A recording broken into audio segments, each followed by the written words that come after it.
Hello दोस्तों, कैसे हो सब। तो finally SSC CGL 2022 tier 2 post preference date out हो चुका है। और बहुत ही सावधानी से आपको पोस्ट प्रेफरेंस फिल करने हैं, क्योंकि पोस्ट प्रेफरेंस के बाद आपका फाइनल रिजल्ट आउट होगा। ठीक है। और उस फाइनल रिजल्ट में आपको पोस्ट एलोकेट हो जाएगा। ठीक है। हालांकि इससे पहले एसएससी ऐसा कभी करी नहीं है कि रिजल्ट टायर 2 का रिजल्ट देने से पहले आपको पोस्ट प्रेफरेंस फिल किया, क्योंकि काफ़ी चेंजेस देखने को मिले हैं। ठीक है। आप देखो तो पैटर्न ही पूरा चेंज हो गया है एग्ज़ाम का। ठीक है। उसके अलावा आपको हर तरीके में चेंज देखने को मिलेगा, चाहे रिजल्ट से रिलेटेड हो। ठीक है। 3-4 टीयर होते थे एग्ज़ाम को, एसएससी सीजीएल को क्लियर करने के लिए। ठीक है। और सब कुछ शॉर्ट पीरियड में हो रहा है, तो इस वजह से मेरे ख्याल से आपका प्रेफरेंस भी बहुत पहले ले लिया जा रहा है। और इसका मेन इंटेंशन मेरे ख्याल से जो है वो बहुत जल्दी रिजल्ट डिक्लेयर करना है, जिसकी वजह से आपको बहुत ज़्यादा टाइम नहीं देना चाहती एसएससी कि आपको पहले रिजल्ट दे, फिर आपको मार्क्स डिक्लेयर करे, फिर आपसे पोस्ट प्रेफरेंस भरवाए, फिर आपका फाइनल रिजल्ट है, तो बहुत डिले हो जाएगा। तो इस वजह से मेरे ख्याल से पोस्ट प्रेफरेंस आपसे पहले मांगा जा रहा है। कई स्टूडेंट ऐसे कह रहे हैं कि ये गलत तरीका है, बट आप कुछ कर भी नहीं सकते। ठीक है। क्योंकि कहीं पे उन्होंने ये लिखा नहीं था नोटिफिकेशन में कि आपका टायर 2 रिजल्ट पहले आएगा फिर आपका पोस्ट प्रेफरेंस भरा जाएगा। ठीक है। ऐसा कुछ क्लियरिटी नहीं दी थी उन्होंने। और अगर देखा जाए तो एसएससी एमटीएस में पोस्ट प्रेफरेंस नहीं कह सकते, उसमें स्टेट एलोकेशन जो होता है वो पहले फिलअप किया जाता है। तो अगर ये एसएससी चाहती तो आपको एग्ज़ाम होने के टाइम भी आपको पोस्ट प्रेफरेंस ही मांग लेती कि आपको किस पोस्ट प्रेफरेंस के लिए आपको अप्लाई करना है, लेकिन ऐसा नहीं करती। ठीक है। आपको मौका दी। ठीक है। यानी टायर 1 टायर 2 के बाद भी आपको मौका मिला कि आप अपना पोस्ट डिसाइड कर लें। और मेरे ख्याल से आपको अपना आंसर की देखने के बाद एक रफली आइडिया लग गया होगा कि आपके कितने मार्क्स बन रहे हैं। हालांकि अगर इसमें नॉर्मलाइजेशन होगा ही, तो नॉर्मलाइज्ड मार्क्स अगर आपको पता चल जाते तो शायद डिसीजन लेने में आपको हेल्प होती। और कंप्यूटर के मार्क्स में भी एक अलग रोल प्ले करेगा, क्योंकि कंप्यूटर में नॉर्मलाइजेशन होगा या नहीं होगा, ये भी एक सस्पेंस है। ठीक है। और इसकी वजह से भी काफ़ी चेंजेस आपको देखने को मिल सकते हैं पोस्ट प्रेफरेंस पे। और अगर ये नॉर्मलाइज्ड मार्क्स और कंप्यूटर के मार्क्स क्लियर स्टूडेंट को हो जाते तो मेरे ख्याल से पोस्ट प्रेफरेंस में उनको काफ़ी मदद मिलती। ठीक है। बट एनीवे, आपको अपना डिसीजन लेना है, क्योंकि आपके पास टाइम बहुत कम बचा है। और मैं इसमें एक अपना ओवरव्यू आइडिया दूंगा। ठीक है। इस पर कोई भी आप अपना डिसीजन ना लें, आप खुद समझदार हैं, क्योंकि ऐसे सीजीएल टायर 2 आपने क्लियर किया है, तो आप अपना डिसीजन ले सकते हैं कि कौन सा प्रेफरेंस आपको टॉप पे रखना है। फिर भी एक रफली आइडिया मैं देने की कोशिश करूंगा। इसके अलावा बहुत सारी चीज़ें आपको मैटर करेंगी पोस्ट प्रेफरेंस में, जैसे आपको एज, अगर आपका एज लिमिट 18 से 27 है तो आपका प्रेफरेंस अलग होगा। अगर आपका 27 से अबव है तो भी आपका प्रेफरेंस अलग होगा। काफ़ी स्टूडेंट ऐसे भी होंगे जो ऑलरेडी जॉब पे होंगे, कुछ स्टूडेंट ऐसे होंगे जो फ्रेशर होंगे, कुछ स्टूडेंट ऐसे हैं जो ऑलरेडी सीजीएल में ही सेलेक्टेड हैं और वो अपना होम स्टेट या फिर अदर पोस्ट में जाने के लिए प्रेफरेंस डालेंगे। ठीक है। तो बहुत सारी चीज़ें हैं, हर चीज़ को यहाँ पे डिस्कस नहीं कर सकते। ठीक है। तो अपना आइडिया लगाएं। इसके अलावा मैं कोशिश कर रहा हूँ कि एक लोअर स्टूडेंट जो पहली बार एसएससी सीजीएल में रखा है कदम उन्होंने, उनको क्या प्रेफरेंस फिल करना चाहिए। ठीक है। उसके बारे में थोड़ा सा मैं एक आइडिया दूंगा। बाकी जो ऑलरेडी सेलेक्टेड है उनको तो आइडिया होगा ही। ठीक है, कि कौन सा प्रेफरेंस आपको टॉप पे रखना है। और जो भी आपका प्रेफरेंस टॉप पे होगा, अगर उसमें वैकेंसीज अच्छी खासी हैं और आपके मार्क्स अच्छे हैं तो डेफिनेटली आपको टॉप प्रेफरेंस वाला जॉब मिल जाएगा। लेकिन अगर कम मार्क्स हैं, यानी आप कह सकते हो कि बॉर्डर पे हैं या फिर एवरेज मार्क्स हैं आपके, तो आपको पोस्ट प्रेफरेंस बहुत ही सावधानी से भरनी है। क्योंकि अगर आप पोस्ट प्रेफरेंस में ऊपर नीचे हो गए तो हो सकता है कि आपको अपना मनपसंद जॉब ना मिले, क्योंकि बहुत सारी पोस्ट हैं, मेरे ख्याल से 61 पोस्ट हैं।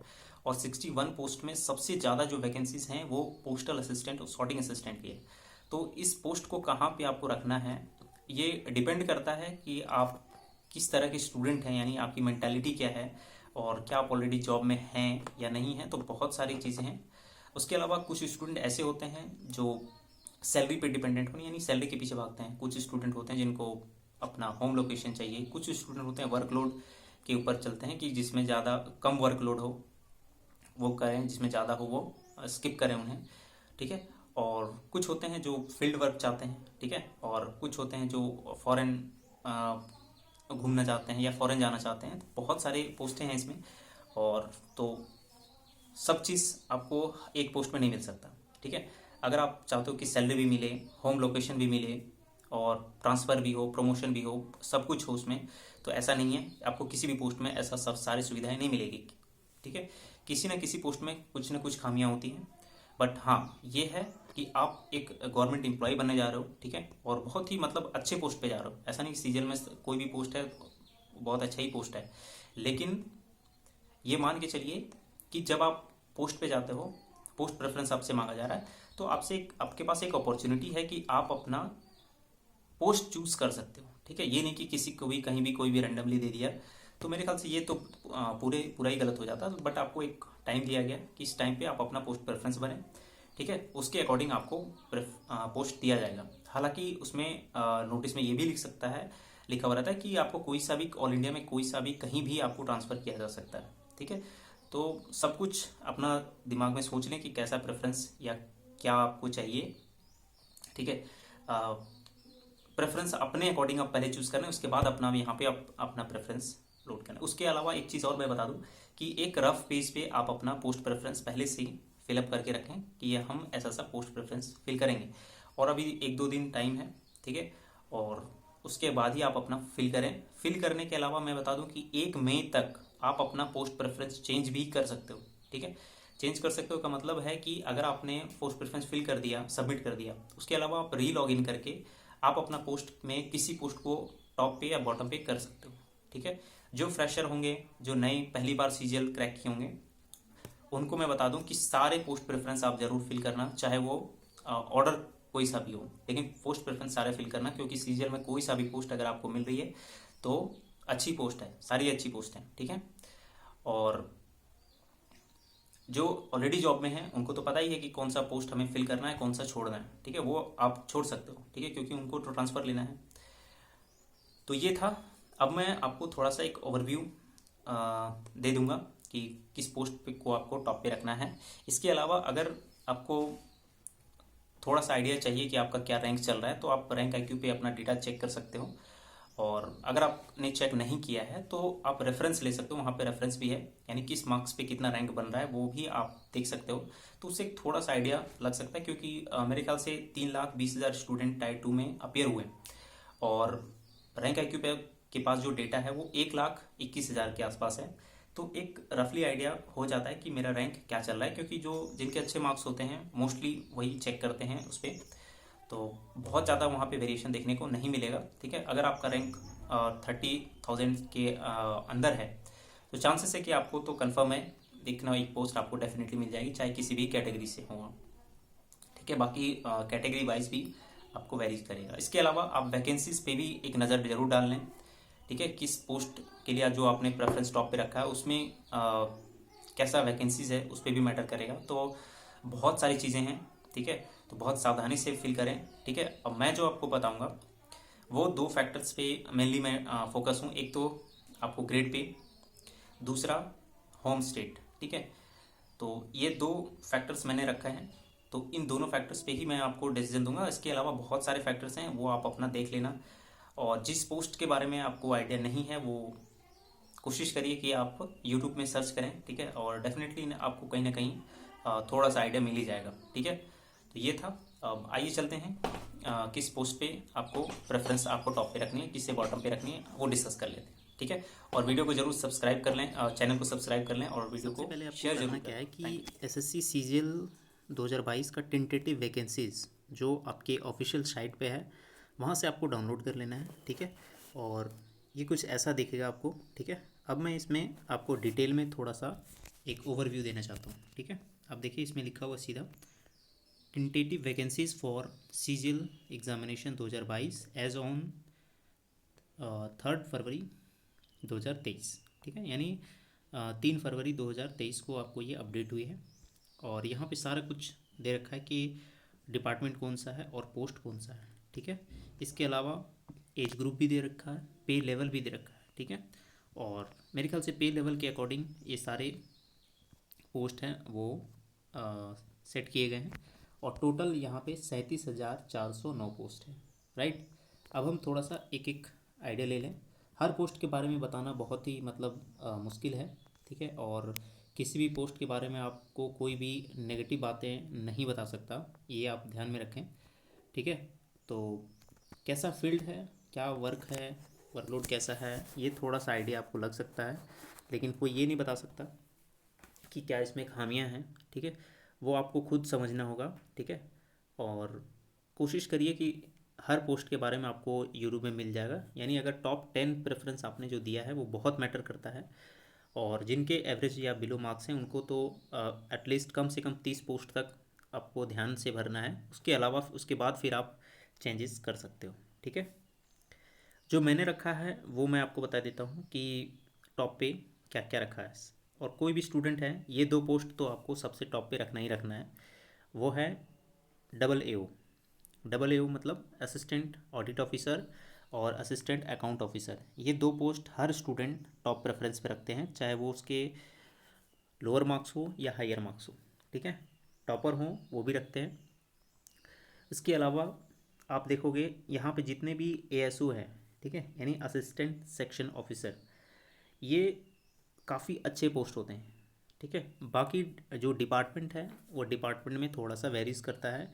किसी में थोड़ा सा फील्ड वर्क होता है, किसी में आपको वर्किंग आवर थोड़ा ज़्यादा रखना पड़ता है, किसी में रिलैक्स होता है, किसी का इंफ्रास्ट्रक्चर अच्छा होता है, किसी में आपको सुविधाएं ज़्यादा मिलती है। तो बहुत सारी चीज़ें हैं, और सबसे इम्पॉर्टेंट बात है कि वैकेंसीज़। ठीक है, हर चीज़ में आपको वैकेंसीज़ पे ही फैक्टर अफेक्ट करेगा। ठीक है, जैसे अभी मैं आपको बता दूं कि वाइस प्रेसिडेंट सेक्रेटरीट, इसका ASO का सीट आप देखोगे टोटल 1 है।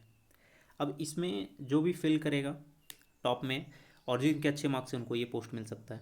ठीक है, इसके अलावा जितने भी पोस्ट इसमें फिल करेंगे अदर स्टूडेंट, उनका तो गैप जाएगा वो। ठीक है, क्योंकि एक ही पोस्ट है। तो इलेक्शन कमीशन की बात करें, उसमें टोटल 5 पोस्ट है, तो जो टॉपर्स होंगे वो 5 पोस्ट ये ले जाएंगे। तो आप कितना भी मर्जी आप इसमें फिल कर लो काफ़ी स्टूडेंट, तो उनको 5 स्टूडेंट के अलावा उनको मिलेगा ही नहीं। सिंपल सी बात है। तो यही मैं बता रहा हूँ कि वैकेंसीज पे भी फैक्टर अफेक्ट होता है। तो जैसा प्रेफरेंस दिया है यहाँ तक तो चलिए सही है, ये ग्रुप बी की है। जैसे आप ग्रुप सी में एंटर करोगे, फिर आपका जो प्रेफरेंस है वो उलटफेर होने लगता है। ठीक है, जैसे CBDT, central board of direct tax में इनकम टैक्स ऑफिसर जिसे कहते हैं, उसकी वैकेंसी लगभग 450 है। ठीक है, IIT जिसे बोलते हैं इनकम टैक्स इंस्पेक्टर, इसकी वैकेंसी 450 है। ये भी बहुत अच्छी पोस्ट है। ठीक है, उसके बाद CBIC में भी आपके काफ़ी पोस्ट आपको देखने को मिलेंगे, ये भी इंस्पेक्टर लेवल का, जिसे हम एक्साइज इंस्पेक्टर कहते हैं। और ये लगभग 1,113 पोस्ट है इसमें। ठीक है, तो ये 2 पोस्ट अच्छे पोस्ट हैं। एग्जामिनर का भी अच्छा पोस्ट है। अगर आप यहाँ पे देखोगे तो सेंट्रल एक्साइज प्रिवेंटिव ऑफिसर और एग्जामिनर, ये तीनों पोस्ट लगभग लगभग एक जैसे होते हैं। ठीक है, और अगर किसी पोस्ट में भी आपका सिलेक्शन होता है इन तीनों में से, तो आपको तीनों में भी काम करने का मौका मिल सकता है। इसके अलावा अगर आप नीचे आएँ तो department of revenue, assistant enforcement officer, inspector post, और टेक्सटाइल में असिस्टेंट। ठीक है, ये सारे मेरे ख्याल से ग्रेड पे इनका लेवल 6 का ही है, अच्छा जॉब है। लेकिन यही है कि इनकी इनकी पोस्ट काफ़ी कम है। ठीक है, जैसे मिनिस्ट्री ऑफ टूरिज्म में अगर आप असिस्टेंट बनते हैं तो ग्रुप बी का ही पोस्ट है, लेकिन वैकेंसीज काफ़ी कम है। ठीक है, तो आप इसको टॉप में रख सकते हो। इनके अलावा जितने भी असिस्टेंट के पोस्ट हैं वो काफ़ी अच्छे हैं, ग्रुप बी के पोस्ट हैं ये सारे। ठीक है, लेवल 6 के ऊपर ही होंगे। अब हम नीचे आते हैं।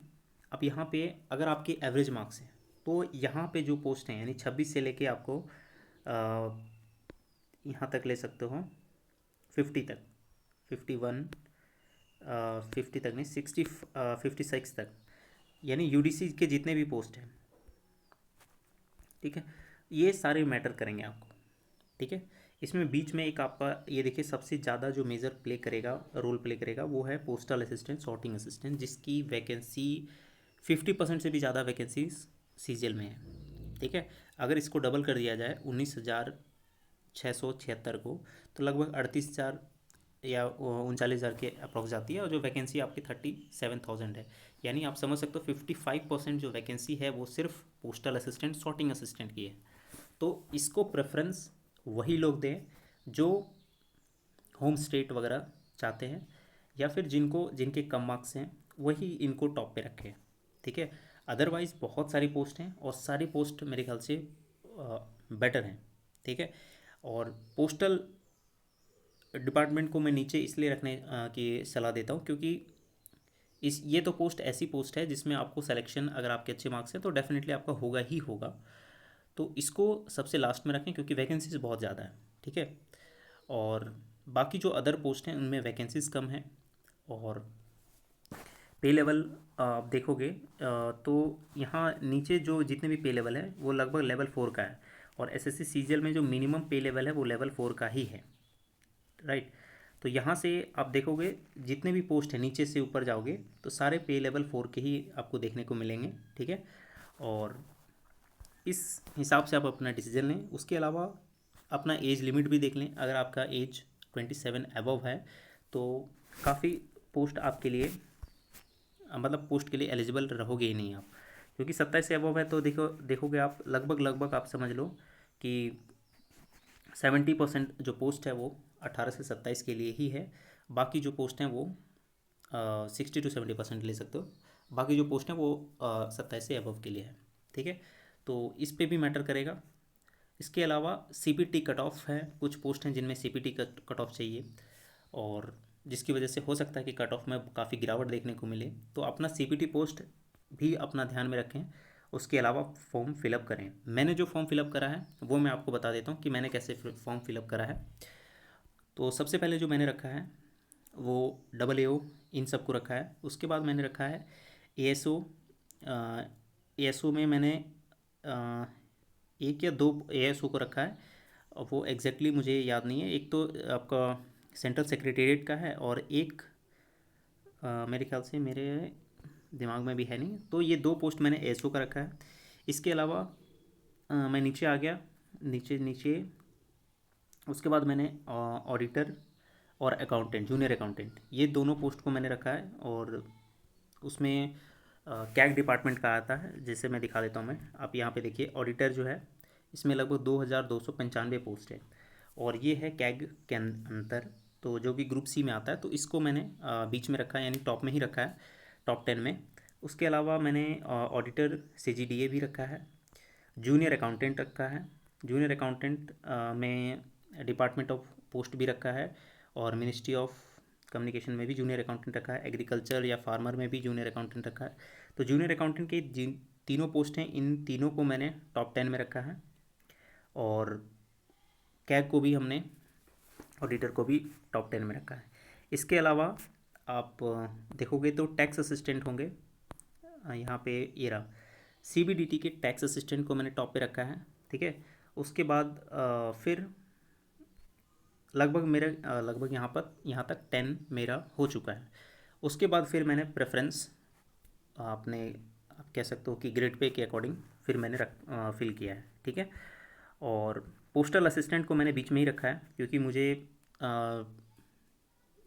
मेरा जो प्रेफरेंस है वो होम स्टेट को लेना है, ना कि किसी बड़े पोस्ट की तरफ ध्यान है। बाकी मैंने टॉप में अच्छे पोस्ट मेरे ख्याल से डाल दिए हैं और बाकी जितने अदर पोस्ट हैं उनको मैंने ग्रेड पे के अकॉर्डिंग फिर मैंने फिल कर दिया, ठीक है। तो ये है मेरा ओवरऑल फिलअप और सबका अपना अलग अलग ओवरव्यू होगा। तो मैं ये नहीं कह रहा कि जैसा मैंने फिल करा वैसा करो, ठीक है।